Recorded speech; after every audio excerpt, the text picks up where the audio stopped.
word I'm thinking about is Dickensian.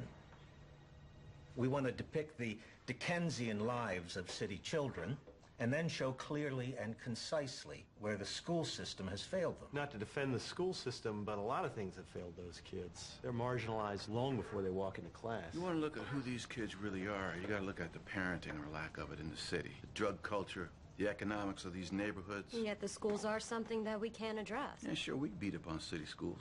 Lord knows they deserve to be beat on every once in a while. But then we're just as irrelevant to these kids as the schools are. I mean, it's like you're up on a corner of a roof and you're showing some people how a couple of shingles came loose, and meanwhile, a hurricane wrecked the rest of the damn house. You don't need a lot of context to examine what goes on in one classroom. Oh, really? I think you need a lot of context to seriously examine anything. No.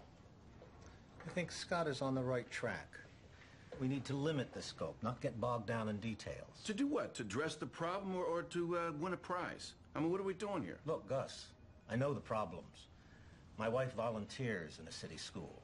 But what I want to look at is the tangible, where the problem and solution can be measured clearly. There's more impediments to learning than a lack of materials or a dysfunctional bureaucracy. But who's going to read that?